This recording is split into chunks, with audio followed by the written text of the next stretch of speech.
The evening shadows deepened as the sun dipped below the horizon, casting a veil of darkness over the suburban neighborhood. I found myself alone at home, my parents having gone on a last-minute business trip. The solitude wasn't unsettling at first. In fact, I welcomed the idea of a quiet night to myself. Little did I know, the silence that enveloped the house was merely the calm before the storm. As the clock struck midnight, an eerie chill permeated the air. I curled up on the living room couch, engrossed in a thriller novel, attempting to distract myself from the growing unease. The occasional creaks and groans of the old house echoed through the silence, but I dismissed them as typical sounds of an aging home. Suddenly, the room plunged into darkness. Startled, I fumbled for my phone and activated its flashlight. The abrupt power outage sent shivers down my spine, and the once familiar surroundings became alien and foreboding. I decided to investigate the fuse box in the basement, gripping the flashlight tightly as I descended into the abyss. The wooden stairs groaned beneath each step, and the musty scent of the basement enveloped me.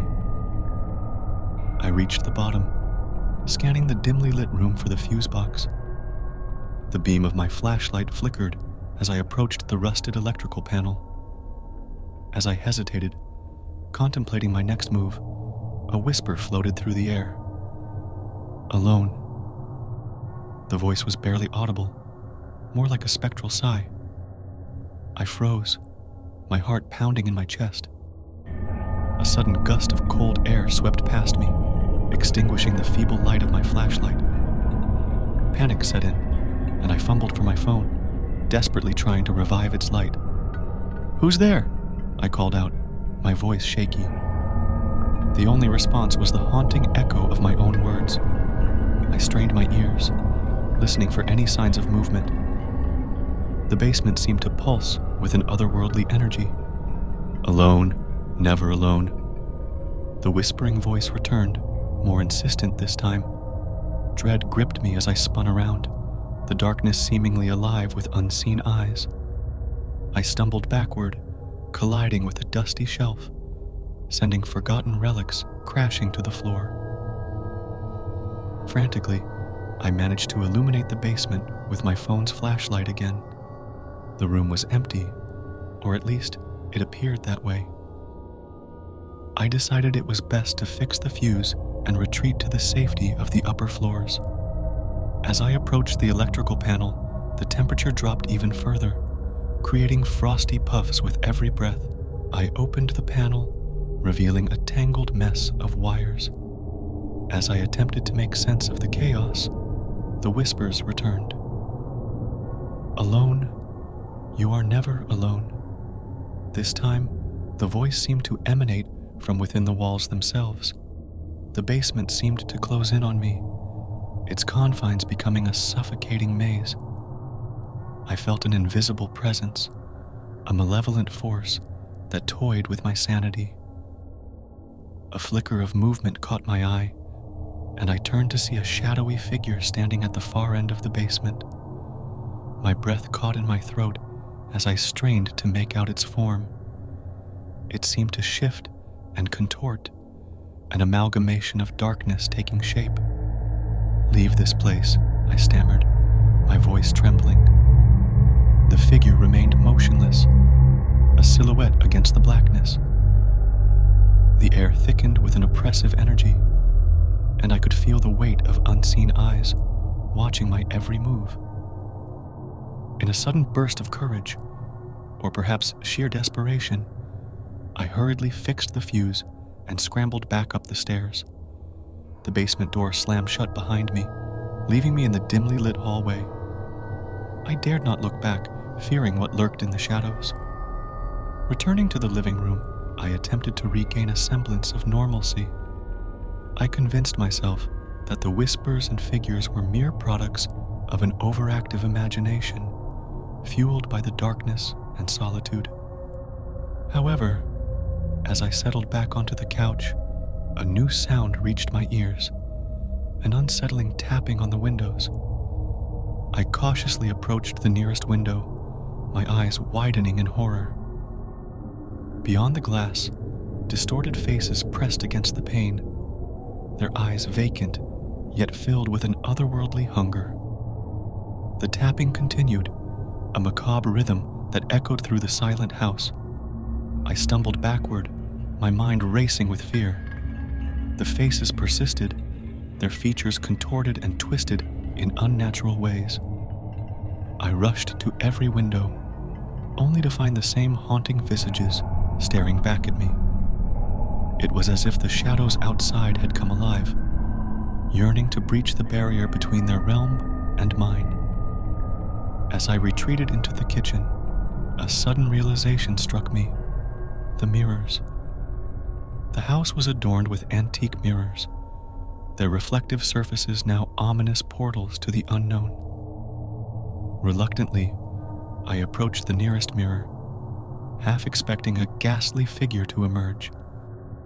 To my horror, the reflection revealed more than my own frightened gaze. The figures from the windows manifested within the mirrors, their ghastly faces pressing against the glass. I stumbled backward, the boundaries between reality and nightmare blurred. Alone, forever alone. The whispers surrounded me, a cacophony of disembodied voices that seemed to emanate from every reflective surface. The mirrors became portals to a realm beyond, a realm where the shadows held dominion. In a desperate attempt to escape, I raced upstairs, the whispers echoing in my ears like a haunting melody. The once familiar hallway now seemed like a labyrinth, each door a potential gateway to an unknown horror. I reached my bedroom, slamming the door shut and barricading it with whatever furniture I could find. As I huddled in the darkness, the room seemed to breathe with a malevolent energy. The whispers persisted, now forming coherent sentences that chilled me to the bone. You cannot escape. We are the shadows that linger in the corners of your existence. Alone, you shall be ours. The walls seemed to close in on me, their surfaces pulsating with a dark energy. The temperature plummeted, and I could see my breath in the frigid air. The room became a suffocating void, and the only sound was the rhythmic beating of my own terrified heart. In a last desperate act, I dialed my parents' number, praying for their return. The phone rang, but there was no answer. The silence that followed was deafening, punctuated only by the persistent whispers that seeped through the walls.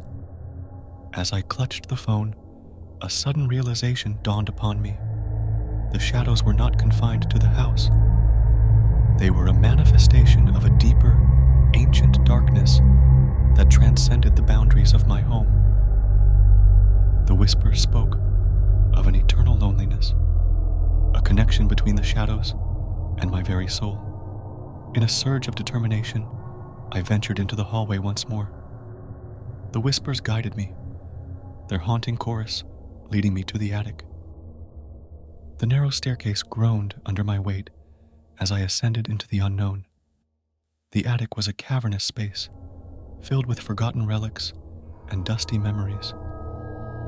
At its center stood an ancient mirror, its ornate frame exuding an otherworldly aura. The whispers crescendoed, their voices merging into a spectral choir that reverberated through the attic.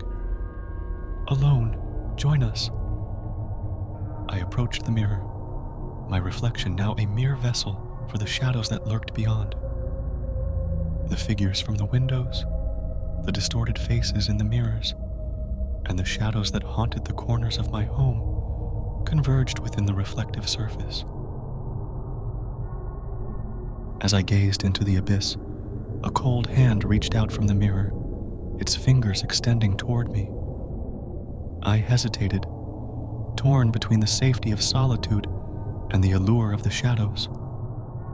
With a whispered promise of eternal companionship, I took the hand and the mirror consumed me. The house stood in silence once more, its walls holding the secrets of a darkness that transcended time and space. The whispers lingered, a haunting melody that echoed through the halls. The mirrors, now devoid of a reflection, stood as silent witnesses to a story that would be whispered in the shadows for eternity.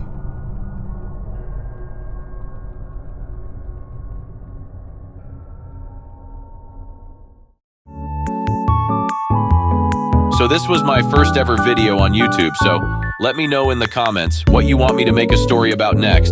Don't forget to like and subscribe for more content like this. See you next time.